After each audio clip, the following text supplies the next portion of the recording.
To our special edition of our podcast, the Christmas Eve, I think. Miguel, tell us about our topic today.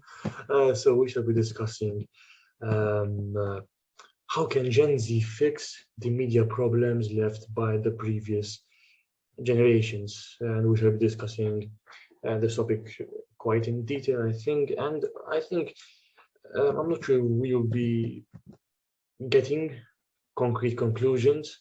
Will we arrive at a conclusion, or maybe we know we might not arrive at a specific conclusion, because this is a very, vast topic. So there's a lot to say, I think.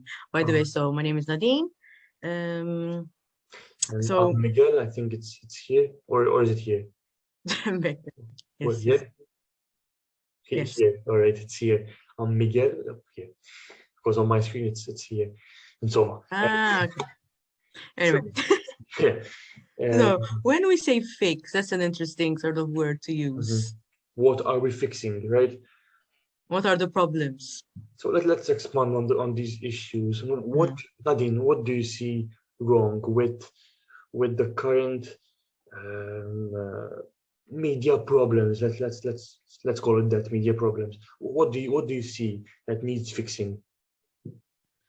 What do you mean? What do you mean by for example, this is an interesting question, because does it mean the problems that happened without media, or the problems that have been caused by media?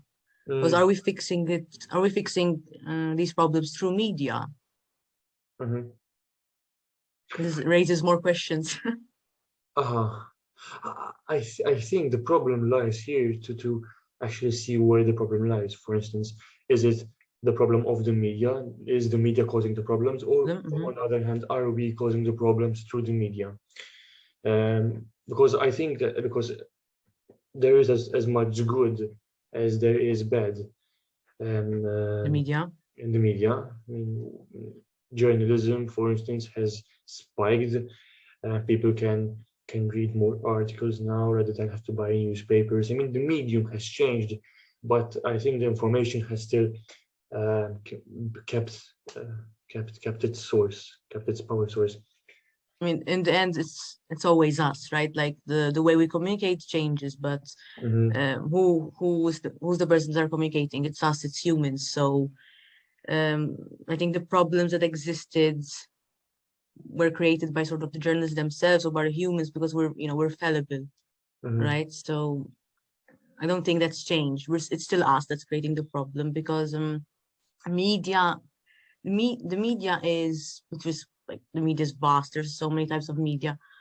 It's still a medium through which we communicate, but like in the end, it's us who we are communicating. And so aren't we the ones who need to sort of make proper use of it? So sort of could go either way. We could use it for nefarious ends, or for more a balance. Can it be a balance, for instance, and that there is a midpoint, that it's both us and the media itself? For instance, let me give you an example.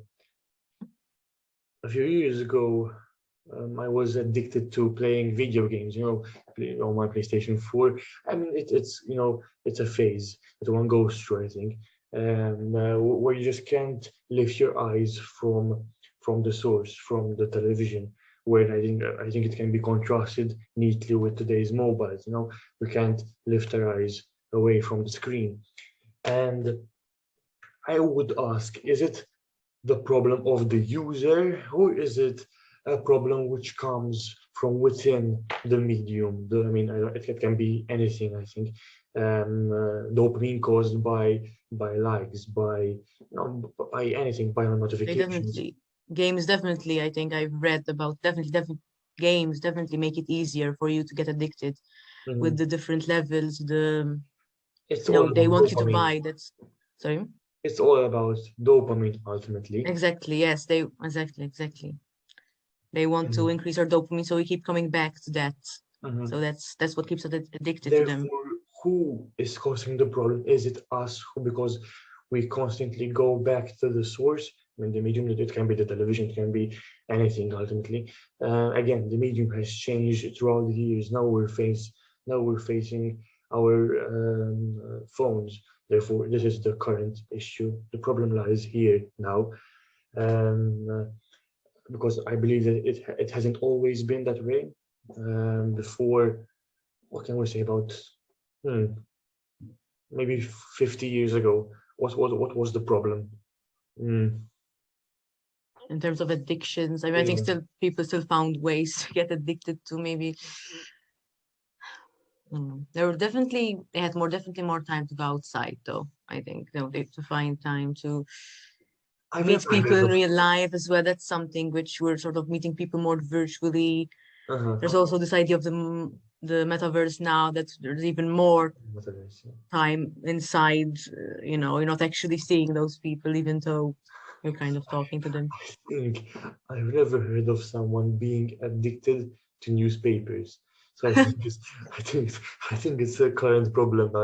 I'm realizing as we go through this talk that I think it's the medium, although it has changed, and the way that information is being and was being distributed to us, I think it's becoming more of a problem. I mean, even how. In the end, it's humans who know how to sort of manipulate other humans' Mhm. dopamine levels, for example, as we were Yeah, saying. So yeah, it's we know what keeps us addicted to something. So yeah. they know what to do to keep us attached to our screens, as you were saying. Yes, exactly. Mhm. Hmm. But like, what problems? So what problems can there be, and how can they not I solved? I think think is not we're not gonna solve. no. Listen, this whole debate of us solving this crisis is I think is one which cannot be easily answered in 20 minutes. I mean, no We one. can keep debating about it for forever. But then But ultimately, when you say crisis, wait, what crisis exactly are yeah. you? I mean, when we say a crisis. I mean, currently we're going through a pandemic, for instance. Are we going to Mhm. help to go through and solve this crisis? I mean, we I can't. think so. When you said pandemic, Yeah, I think during the pandemic itself, in a way, it's the internet, for example, all types of media provided like good entertainment, right, as well. So I from can't our imagine a worries, word where I was locked down in lockdown for 2 weeks without Netflix or my mobile phone. I can't imagine that. So I think, would have gone crazy. There's nothing yeah, to do. and I still went crazy, but it Yes, was but just the levels were a bit less. lower. And the theater, there were plays being shown free online. That was a great advantage in this case. Yes, Because yes, yes. imagine, actually, it happened. They had pandemics back in the day. Imagine how they had to deal with everything without these sort of things, without the media Yeah, themselves. yeah. I think it's important to see what this crisis is, because I mean, if we're going to say, listen, a person chained uh, hours long to the screen, to the mobile, I think for me personally, it is a crisis. We aren't programmed to be functioned in this way. We are organic beings. We aren't robots. I mean, we can't We want just the physical interaction, you're saying, right? yes. We want like the physical. And Mhm. ultimately, it leads But to more damage, both I think psychologically and physiologically. So both the body and the mind, the damage is being done, and sometimes it's permanent, unfortunately. I think university, yeah, they were also, I think, clamoring students to go back to physical Yeah. lectures because they felt that need as well. So yes. Hmm. Um, I think we can say, because the question is the problems left by previous generations, and I think, for instance, one big problem that we are, I'm not sure if we're solving it. I think it's going worse day by day, month by month, year by year, is the climate issue, the climate crisis, where I think social media has both helped and hindered the process. Exactly. I agree. Because in a way, it can definitely help because you can find communities online which agree with, helping, having posts which promote but at the same time, in a way, isn't the media also distracting us from, because we find we can spend hours on it just seeing just mindless entertainment, which is good as well sometimes. It distracts us from actually doing something physical, tangible for these issues, which, I mean, for instance, back in the summer, I remember these events popping up on Facebook where people where groups of people, communities would actually go out to the sea and do a cleanup a day on the beach, cleaning up the plastic, the trash, and the it's easier to communicate it through the media. Like more yes. people will see it. Yes. So I think that true, in a way, I think it's irrelevant if it's Gen Z or the other types of generations. I think it's a human condition. People are both prone to help and both prone to hinder, and maybe even sometimes at the same time. For instance, an example: Trump was through some people's perspective, he was helping America. You know, he was the savior. He was the new. He was helping, but by helping some people, he was sort of stopping others from. I get it. It's an extreme example, but I think we do it in our everyday life, and every day we face these dilemmas, where we do tend to help, but then at the same time we tend to shoot ourselves both in the foot. If anyone's going to destroy the human race, it's going to be us anyway. So yeah, I mean, it's true. I think the Gen Z, but also Gen Z, it's a term which is a bit debated. Exactly, what do you mean by Gen Z? Vague. It's vague. It's very vague. Gen Z. Gen Z. And I would say both. I don't know why I keep saying both before with no context. Shit. I think that this phrase, we're going to save the world. My generation will save the world. In fact, I remember Phil Collins in one of his songs. I can't remember which one it was, where he used this phrase. My generation will fix something. But I mean, it was about politics. I can't remember the song though. It's in my head. And Phil Collins is 70 something now, and his generation hasn't fixed jack shit. So now it's our turn. What are we gonna do? Are we going to fix at the end of the day, or are we going to hinder even more, and future generations will repeat the same cycle? What do you think?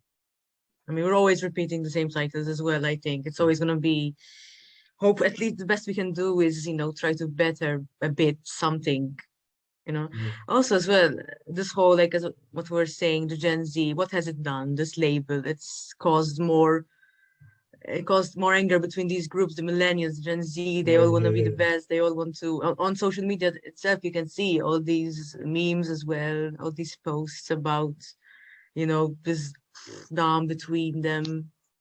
Instead of like us coming together, it's always drifting us more apart. So basically, Gen Z are those that have been raised by the internet and social media. They don't know a world without it. How about you? Do you remember a world? I can remember a world. I do remember it. Before, but barely, I guess. I do. I do. I think I do remember the computer, for instance. I remember those big bulky computers, right? Chunks, yeah. And the computer itself, the what do you call it? Taking so long. Yeah, to open, and the floppy disks going in and doing creepy sound. But the sound. It wasn't a world dominated by technology. I at that time. No, I used to play Legos. My childhood was revolved around me playing Legos, and it was I think the best time of my childhood. We were just like using my imagination and like playing with these action figures. I don't even know what they were. Just creating whole scenarios of like So I Or would cloth say that, lines on my but though I wouldn't say that I was raised by technology. I mean, No, maybe my teenage years, yes, I had those were more. some, But some. because we know a world without them, it's like we're not everyone, but we're not so, we can't take a break. Now you see, I cannot imagine like children want to having iPads Yeah, yeah, in yeah, their yeah, hands all the time. Like, yeah. And I worry about these children because the parents give them their tablets or their mobiles to shut them up. I think exactly. they're creating a system where Dependency as uh, well. I From a young think age, that, you're already dependent on them and yeah, yeah, that's it. dependent. But And let's go back.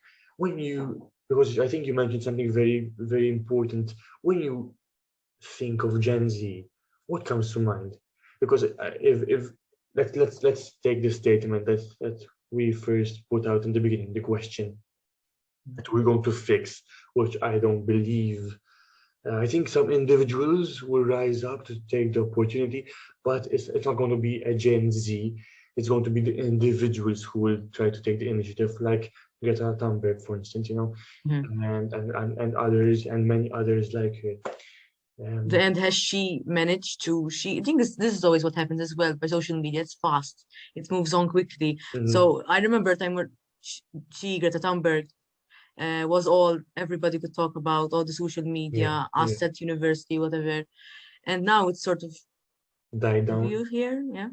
Yeah. No, you don't hear that much. So it's like she created all this uproar about no about climate change, which was needed. But has anything changed since then?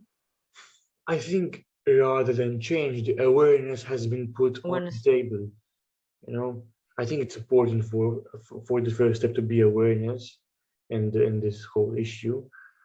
Um, She's part of Gen Z, right? So she yes, she managed. is. She is. But I mean, why do we classify? Why do we classify? Hmm. Categories. Baby I agree with you. boomers. Why? Why? I think this is worse, honestly. It divides us more than it, Yeah, unites us. That's what I think sometimes. That you can see that the first thing you search, Gen Z versus millennials, it's constant. yeah. And I think rather than saving it, we're burning it. We're burning the world, but by constant useless debates, by trying to create a utopia for everyone, when at the same time, by creating a utopia, we're heading towards a brick wall, a dystopia, the complete opposite of what we're trying to aim for.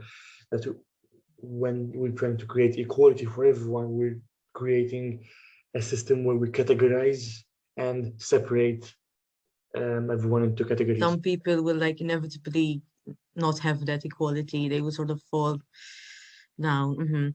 And also going back to that statement we first said. So Mm, how can Gen Z fix the media problems left by previous generations? So mhm. media problems. What could those entail?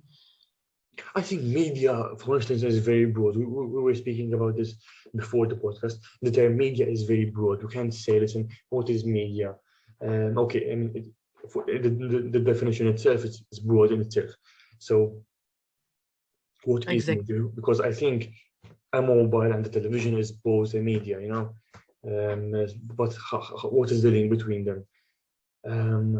Therefore, I would say, They can communicate on a massive scale, I guess. That's still very broad, as we said. mhm, yeah, I think it's just the issues being translated through the media, climate change, immigration. And how do we solve these through the media? I think that it's saying, because just to make it clear, these questions weren't formed by us. We had to choose. And yeah. We're focusing on one and like kind of just creating a discussion about this particular question. Mhm. Yes. So can, for example, all of these things, climate change, can it be helped through the media? Yes, I mean, definitely can in some ways as well. I think we can already see it happening, but Is it enough to keep it only on social media? No, I don't think so. Listen, in a few days we'll be celebrating Christmas, and Yes. a few days ago, I believe there was a boat being stranded outside our shores, and I checked the comment section on TV on the TVM portal. It was muddied with racists. Always the same. Muddied with racists. It's pure. It's horrendous to see these. I'm trying to find it, but If you can find, maybe you can. I can. But I mean, people don't realize that we live in a society where people constantly contradict each other. You know, we go to church and celebrate the person who he himself was an immigrant in birth. I And see. Mhm. while also having the patron saint of Malta being Saint Paul, he himself was an immigrant. Because I'm trying to find it and think and speak at the same time. I can't find it though. We constantly contradict each other, especially I think our Maltese society. I think the media brings out both the best and the worst in us. So I think another issue which definitely has been amplified by media is the body issues, stereotyping. Mhm. What do you think Yeah. about that? That was already a problem before the media, and now is it become worse? Definitely, I mean, it's become worse in some cases. These issues will not stop. Will never stop. As long as there is these platforms for people to compare Bullying. themselves. And it's become easier to compare yourself as well. Yes, for example, Instagram. I don't use it to be honest, but from what I hear as well, and anyway, Facebook, any other social media platform, what is it doing? It's basically they're showing the best of their lives, and you see that every day, and you get that idea that's their life, and you're like, but mine is so boring. What's happening? Yeah, that's true. That's true. I think to start to conclude with this topic, my comments are that as long as the media is online, is alive, basically, these issues will never stop. Like you said, body shaming and yada yada yada. And they will never stop. They will never cease. But how can we fix these issues? Simply through awareness. If everyone is made aware of what they are watching, what they are scrolling through, and how this world, this cyberverse operates, I think it will be a more safe environment for everyone. It is never these issues will never be fixed. Never. No, I think it's only a utopia and a perfect world, but I believe that a perfect world can never be achieved, but we can For aim for it. everyone. Well, so what was the last thing you said? We can aim for a perfect world ultimately, but I don't believe that it will ever be reached. Yeah, but we can try. We can try. We'll try our best. Hope we have to use the media to our advantage. We have to use it to decrease these issues as much as possible, not show only the best of our lives, or at least we know that's not the truth. It is the truth, but not the complete truth. And what we can do is just use it the best way we can, the way we can help instead of hindering as much as possible, I think. Yeah. So I think we'll be closing off with these two comments. Thank you for staying with us. And yes, happy holidays. Thank you for the discussion. It's a vast topic, so I don't think there's so much we can say. Maybe another time. Yeah. Ciao, ciao. Merry Christmas.